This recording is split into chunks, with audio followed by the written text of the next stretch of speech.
Olá, queridos amigos, estamos de volta para mais um capítulo do livro Ceifa de Luz.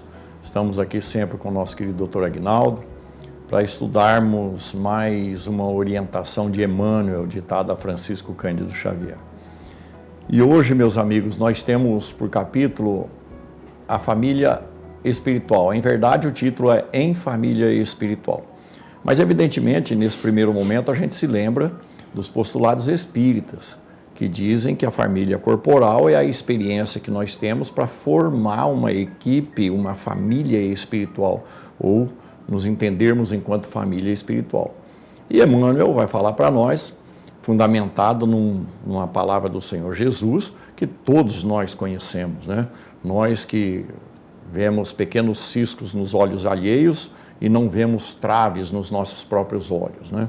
Então, com relação a isso, Emmanuel vai nos chamar a atenção que a vida de relação, em especial daqueles que convivem mais de perto com a gente, tem a ver, evidentemente, com exemplos que nos são passados e o nosso próprio exemplo. E, em geral, a gente tem uma inclinação para ver os defeitos alheios, esquecendo-nos dos nossos próprios defeitos. Então, a lição que nós temos hoje é essa, e o nosso querido Dr. Aguinaldo vai dar a sua primeira contribuição para o assunto. Como nós estamos já entendendo desde o começo, pelo próprio título, a gente já sabe que nós temos uma família que é espiritual, que está aqui conosco, e ela vai além do reduto doméstico. Então, quando se fala em família, nós temos que entender que ali tem um irmão, tem uma criatura que supostamente pode ter sido integrante de uma família nossa no pretérito. E a gente olha para a pessoa, isso não quero nem saber, não tem nada a ver comigo. Não tem nada a ver com você. E se ele foi seu pai na existência passada? E se ela foi sua mãe ou sua esposa? Nós estamos numa família consanguínea, mas não somos dessa família. Nós já tivemos tantas outras famílias consanguíneas. Essa é mais uma. E aquelas pessoas que estão ali do lado, e uma você olha para ela assim, nossa, eu não suporto essa pessoa. O que ela te fez? Não fez nada, mas eu não suporto. Aí você pega uma outra e diz, nossa, mas eu amo tanto essa criatura, mas o que ela te fez assim de tão importante? Não fez nada, mas eu amo essa pessoa. Quer dizer, isso retrata que essa existência é apenas uma passagem rapidinha da nossa vida espiritual pela Terra. E como a família tem que existir para nos dar subsídio, e é ali que nós vamos desenvolver as nossas aptidões para depois exercitar lá fora, como já colocou aqui o nosso amigo Navarro, então a família é o local da gente treinar. E o que é mais interessante, quando Emmanuel fala de família universal, se dentro da nossa própria família a gente não consegue relacionar bem com as pessoas, e cobrando, exigindo, criticando, tem gente que fala que crítica auxilia. Eu acho que não, crítica é até muito complicado.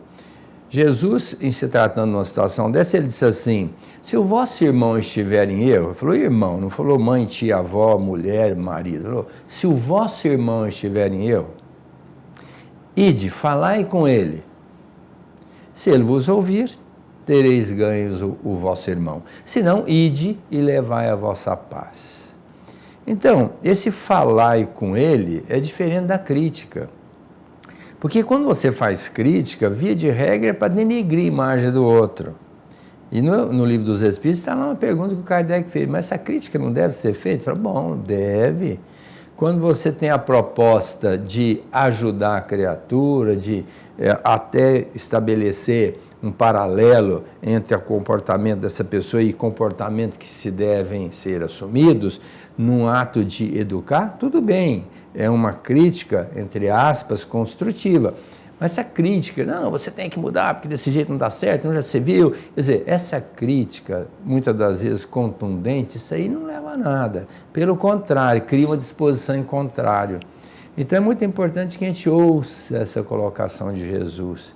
no relacionamento com as pessoas, ao invés de denegrir, conspurcar o comportamento da pessoa, é falar com ela, como irmão, como familiar, em que pese não ser dentro da nossa família consanguínea, mas é nosso irmão. Olha, fulano, você teve essa conduta, mas seria melhor que você fizesse assim, porque dessa forma você vai se comprometer. Então eu acho isso muito legal, quando você fala com amor, mas tem que ser com amor. Porque se falar querendo dar uma de bom é complicado, porque aí vem a história do Cristo, né? Como vês um argueiro no olho do outro quando você tem uma trave na sua? Geralmente é chamada contra-transferência, o que nós criticamos no outro é o que a gente tem dentro da gente. É muito interessante essa questão, porque nós todos sabemos, nós vivemos em sociedade e é uma necessidade de cada um, porque ninguém consegue viver sozinho, nós dependemos sempre de pessoas, como pessoas dependem de nós. Mas aprendendo com a doutrina espírita, na terceira parte do Livro dos Espíritos, onde estão as leis morais, nós vamos encontrar um dos menores capítulos de todo o Livro dos Espíritos, que é o Lei de Sociedade. E logo na questão primeira, 766, os benfeitores nos dizem que todos os atributos que nós temos, incluindo a palavra, é justamente para a vida em sociedade.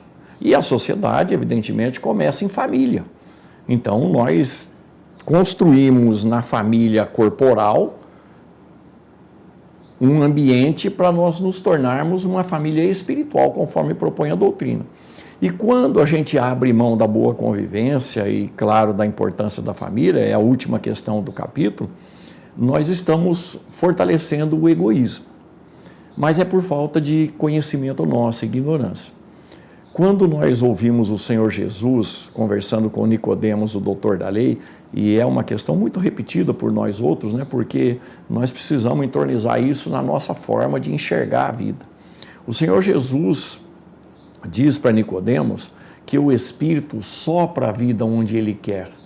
Ora, do que o Senhor Jesus está falando? Que o Espírito escolhe onde ele vai nascer, como ele vai nascer, de quem ele vai nascer, com quem ele vai conviver, em que condições sociais.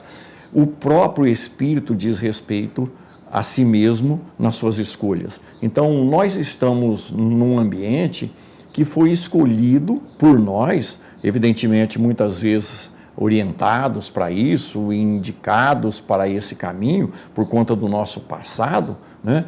Mas é preciso levar em consideração que nesse ambiente que a gente entra, a família corporal, vai ter a possibilidade de ter aquelas pessoas que não pensam como nós pensamos, que não são como nós somos, que têm inclinações muito diferentes e, eventualmente, é muito comum ainda no nosso mundo, pessoas extremamente complexas para nós nos relacionarmos. Do que se trata? O próprio Senhor Jesus nos advertiu sobre isso. Reconciliai-vos com o vosso adversário enquanto estáis a caminho com ele. Ou seja, essas pessoas problemáticas que existem dentro da nossa própria família e, claro, no entorno social, na maioria das vezes são problemas que nós criamos no passado. Ou se foram criados por eles ou por outros, nós não soubemos administrar.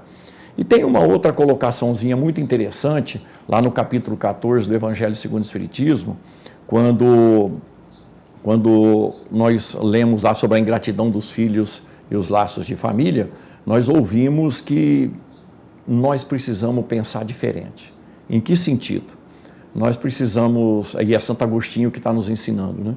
Nós precisamos admitir a ideia de que um dos dois, ou seja, aqueles dois que não vivem bem, não conseguem se reconciliar, um dos dois é o culpado e pode ser a gente. E nós, quando observamos o comportamento alheio, a forma como as pessoas são, voltando à lição do Emmanuel, né? Nós olhamos um cisco na vida alheia e nos esquecemos da trave que está no nosso. E aí ele vai chamar a nossa atenção, que são essas pessoas que, com os seus defeitos, as suas falhas comportamentais, os seus desequilíbrios, que precisam ser vistas por nós de uma outra forma, né? E nós, consequentemente, participarmos da vida deles de uma forma mais produtiva, dando exemplo, porque o exemplo arrasta, né? Se a palavra esclarece, o exemplo arrasta. E nós estamos aqui num processo de burilamento do nosso próprio espírito. E quem somos nós para que exigir perfectibilidade do outro? Nós precisamos pensar nisso. A vida de relação é um conjunto, vamos dizer, de situações para que todo mundo prospere no caminho da evolução moral. É para isso que nós viemos aqui nessa terra. Lembrando que quem não erra, lembrando quem não tem atitude infeliz, lembrando que muitas das vezes, como eu disse anteriormente, nós projetamos nos outros o que nós temos dentro de nós. Se eu falo, mas aquela pessoa é tão orgulhosa, eu estou dizendo exatamente que eu sou orgulhoso. Quando eu falo assim, mas ela é egoísta, hein? Meu Deus, eu estou dizendo exatamente que eu sou egoísta. Então, quando Jesus sobe no monte, eu não sei se ele subiu lá no monte para proferir, mas é chamado Sermão do Monte. Eu acho até que deveria ser uma montanhazinha, ele subiu para ficar mais destacado, mas ele levou como Sermão do Monte, Mateus 5, né? Então ali nós vamos encontrar uma colocação de Jesus que é para a gente pensar. Bem-aventurados os misericordiosos, porque eles obterão a misericórdia. Obterão a misericórdia. O que é misericórdia? Miseri significa miséria, cordes, coração. Então, Deus, Jesus, tem coração para com a nossa miséria. Emmanuel coloca isso textualmente, nós somos espíritos falidos e falíveis. Num planeta de expiação e provas, grandes coisas nós não somos. E aí, nós vamos subir num pedestalzinho, vamos olhar para baixo e vamos dizer, olha o que o fulano fez, que absurdo, que atitude infeliz. E vamos tentando colocar a pessoa mais abaixo ainda. E a proposta crística é que a gente faça para o outro o que nós gostaríamos que o outro nos fizesse. Será que a gente gostaria de ter uma crítica tão acirrada como essa, mostrando os nossos defeitos? Olha, eu acho que ninguém gosta disso. E seria até bom que, tanto dizem que os amigos são complacentes conosco, os inimigos é que mostram os nossos defeitos, que nos chamam a atenção para a gente mudar, não é? Então, nessa altura, eu acho que é melhor ter inimigo do que amigo, né? Mas, supostamente, ter inimigo não é bom, nem nesse sentido. Seria melhor um amigo que chega para a gente e fala, olha, fulano, você teve uma atitude extremamente infeliz. Quando eu estava dirigindo, estava com meu irmão dentro do carro, e eu não lembro o que eu fiz à época, mas eu estava certo. E o guarda me parou, eu dirigindo, meu irmão do lado, né? E aí o guarda falou umas coisas, e eu virei para o meu irmão e falei assim, eu era jovem ainda. Eu falei assim, olha, se eu não fosse espírito, não conhecesse o evangelho, eu ia falar umas boas para esse guarda, né? Aí meu irmão falou assim, Aguinaldo, a palavra está na mente, mas não está no coração, né? Aí é que eu me dei conta da absurdidade que eu havia dito, né? Se eu não fosse espírita, não conhecesse o que eu conheço, eu falaria. Quer dizer, é mais ou menos o que acontece com a gente. A gente, na hora, faz cada coisa que depois a gente até duvida. E a gente tem que trabalhar isso muito cedo, profilaticamente. Por isso é que a gente tem que agregar ao nosso inconsciente informações boas. Está no Evangelho segundo o Espiritismo, no capítulo Cristo Consolador, uma mensagem do Cristo: espíritas, amai-vos, mas instruí-vos. Porque quando a gente começa a estudar, é que a gente começa a entender essas absurdidades que nós nos permitimos no dia a dia. E cada livro lido, uma ideia modificada. Estou aqui com um expert no Livro dos Espíritos, que é meu amigo Navarro, que conhece muito, e ele certamente sabe de tudo, né? Então, eu estou tentando chegar perto dele para ver se ele diminui minha ignorância, né? Para poder analisar melhor as situações, porque está tudo ali. As leis, são 10 leis, a última é a lei de justiça, amor e caridade, que é a mais importante. Nós temos que amar, nós temos que ser misericordiosos, nós temos que ser tolerantes, nós temos que ter paciência. Aliás, segundo Jesus, a aquisição mais difícil do Espírito é a paciência.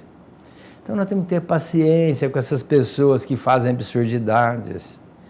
paciência conosco também, porque às vezes a gente cobra, meu Deus, o que eu fiz? Sim, o que você fez é exatamente o que você tem dentro de você. Porque o sentimento de culpa, viu, Navarro? Eu não gosto muito de sentimento de culpa. Eu tenho até um termo meio pejorativo, ogiriza por sentimento de culpa. Por quê? Porque quando você fala assim, eu fui culpado, meu Deus, como é que eu fui fazer isso? Você fez porque você é incompetente. E aí então o sentimento de culpa, mas se eu tivesse feito diferente, meu pai teria vivido um pouco mais. Quer dizer, tentando mudar o plano de Deus. Isso aí é até uma presunção. Sentimento de culpa é quando a gente realmente fez uma coisa errada, se deu conta. Nosso Paulo de Tarso deixou isso bem claro. Deixemos o arrependimento das obras mortas e busquemos a perfeição. Se fizemos coisa errada, vamos nos arrepender? Sim, isso é muito louvável, mas sem remorso. Porque se nós fizemos é porque nós somos ainda seres limitados, imperfeitos. Mas vamos a partir de agora buscar subsídios para a gente melhorar. Está lá no Livro dos Espíritos, pergunta 780, se a nossa evolução moral acompanha a intelectual.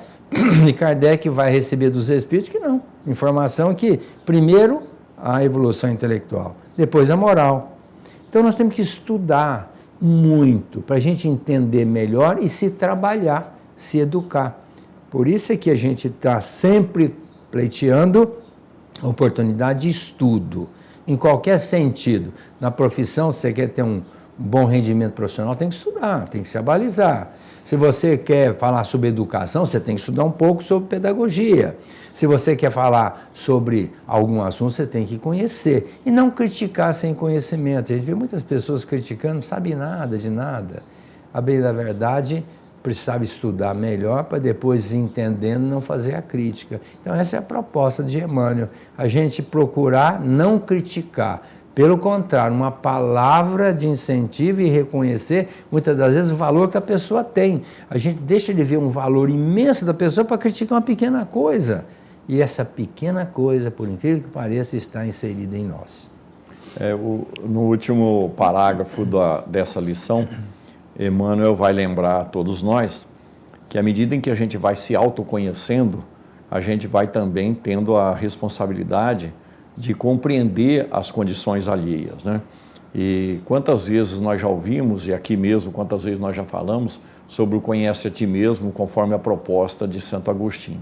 Nós vamos errar todo dia, ainda vamos errar por um bom tempo, porque somos espíritos imperfeitos, estamos num mundo de expiação e prova, a nossa condição moral é muito baixa. Mas o que é importante? Que a gente vá compreendendo que à medida em que a gente vai conhecendo a nós próprios, e nós já temos a possibilidade do entendimento daquilo que o Senhor Jesus disse, e Ele disse o que disse para que nós tenhamos vida e vida em abundância, ou seja, para que a gente seja feliz mais rapidamente, e Ele vai pedir para a gente não julgar, porque da forma como nós julgarmos, nós seremos julgados. À medida em que a gente vai evoluindo, compreendendo tudo isso, nós vamos compreendendo que as pessoas erram porque elas são iguais a nós. Pode não cometer o mesmo erro, como nós não cometemos o mesmo erro delas, mas todo mundo aqui nesse mundo é um espírito imperfeito ainda. E à medida em que a gente vai se conhecendo, a gente vai não só descobrindo a possibilidade de compreender o erro alheio, como também de compreender a necessidade que nós temos de passar por cima desse erro e ajudar a pessoa naquilo que for possível para nós, e se ela aceitar, ajudar a se tornar uma pessoa também melhor.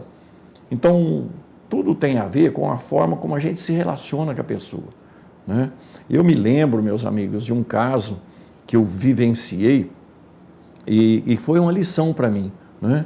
Estávamos num grupo de trabalho assistencial, e de repente chegou o marido de uma das que estava ali envolvida. E ele não sabia exatamente o que estava acontecendo, mas por ser uma pessoa assim dada à ação, à atitude, já quis chegar dando orientação para fazer isso e aquilo, e ele nem era daquela área. Eu falei, isso aqui está correndo um sério risco de se transformar num problema de convivência. E aí a esposa parou o que estava fazendo, olhou para ele e falou, amor, você não tem nada especial para fazer em outro lugar do que aqui? Todo mundo ficou num silêncio sepulcral. Por quê? Porque ao invés dela dar uma bronca, cobrar ele do posicionamento, acusá-lo de estar interferindo na atitude alheia, lembrou ele que ele tem outras possibilidades de ser útil e ali ele só estava atrapalhando. Aquilo foi um ensinamento para mim. E claro, ainda não consigo pôr isso em prática em todos os instantes da minha vida. Mas nós podemos mostrar para a pessoa que ela está errando e até o prejuízo que está causando de uma outra forma, de uma forma caritativa, esclarecedora. Falou, olha, você já viu o que você está fazendo? Você já viu os resultados? Você já percebeu que isso aí vai te fazer mal, porque vai fazer mal para fulano? É diferente de uma crítica assintosa, de uma acusação grave, objetiva. É um ensinamento. Então, Emmanuel fala para nós que à medida em que a gente vai conhecendo a realidade, vai estruturando a nossa própria condição existencial, porque a gente passa a observar como a gente reage às coisas, a gente vai começando a respeitar as pessoas e com responsabilidade, porque muito será pedido de quem muito recebeu. Então, quanto mais eu me conheço, mais eu tenho necessidade de compreender os outros, né? E essa é a lição do Senhor Jesus, que nós nos amemos uns aos outros, porque nisso seremos reconhecidos como seus discípulos. E o amor sempre vai ser um processo de doação, né? O amor sempre será um processo de doação. Não há prova de amor maior do que dar a alguém a sua vida pelos seus amigos, disse o Senhor Jesus. Então, à medida em que a gente começa a contribuir para as pessoas crescerem, nós haveremos de estar construindo também em nós uma base segura para a evolução espiritual, que é o que nós viemos fazer aqui na Terra. É preciso pensar nisso. Se nós estamos analisando o comportamento de uma pessoa, já estamos percebendo que o comportamento dela não é bom, isso é ótimo, eu acho. Eu acho ótimo, para servir de referência para os nossos comportamentos. Quando você acha que a pessoa está fazendo, está tudo certo, e eu faria a mesma coisa, aí fica complicado. Mas quando você percebe, olha, o fulano tem uma atitude muito infeliz. Mas tem um ditado chinês que diz assim, você é dono do silêncio e escravo da palavra. Quer dizer, o silêncio é meu, agora a palavra nos escraviza. Se você percebeu, ficou silente e absorveu aquela mensagem para a sua reforma íntima, excelente.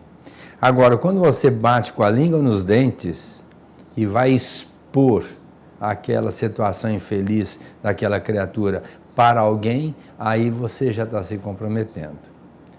Navarra falou aqui uma colocação de Jesus. Na medida que medirdes, sereis medidos. Sede misericordiosos para obterdes a misericórdia. É uma bem-aventurança você ser misericordioso com a pessoa. Então, se ela chegou a errar mesmo, você percebeu, utilize para você, mas não exponha a criatura. E tem pessoas que são especialistas em fazer crítica. Eu tenho realmente uma pessoa da minha família que toda vez que eu encontro com essa pessoa, ela está criticando alguém. Mas tem uma facilidade de falar mal dos outros que é terrível. E eu fico pensando como é que vai ser a futura reencarnação dessa pessoa.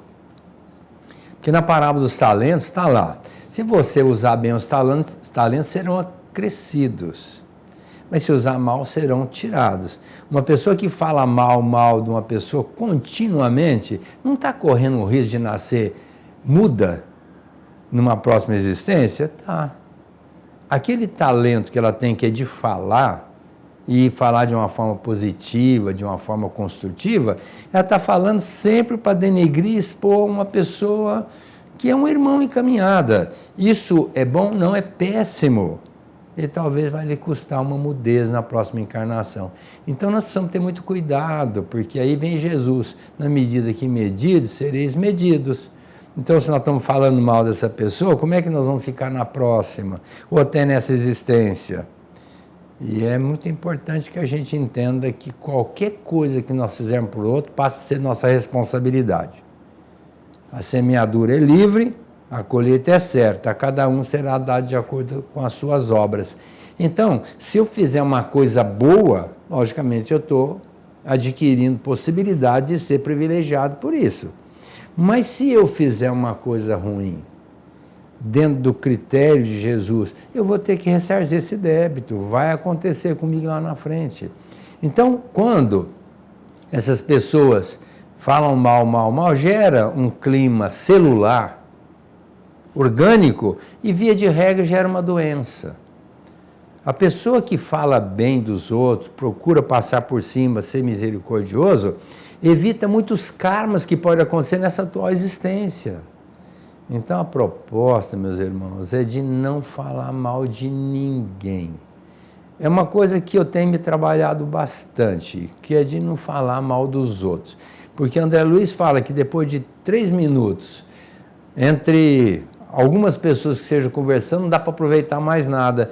Exatamente porque quando estão conversando, depois de 3 minutos, já está falando mal de alguém. É da política, é do jogador de futebol, é da família ou do amigo de trabalho. E nós precisamos aproveitar esse tempo e construir um mundo melhor, um mundo mental, um mundo psíquico, que vai eventualmente trabalhar no nosso mundo orgânico e nos dar uma condição de saúde. Então, diz lá o Pedro, o amor neutraliza um mundo de erros. Se você já errou, e nós todos já erramos, é um convite, comece a amar mais para se libertar dessas mazelas. O tempo nos cobra, estamos encerrando mais um programa, à luz do Evangelho, eu e meu amigo Naval conversando com os nossos irmãos nos bastidores, e eu queria convidar vocês para a semana que vem estarem aqui conosco com mais um programa, estudando esse livro maravilhoso, Ceifa de Luz, de Emmanuel e Chico Xavier.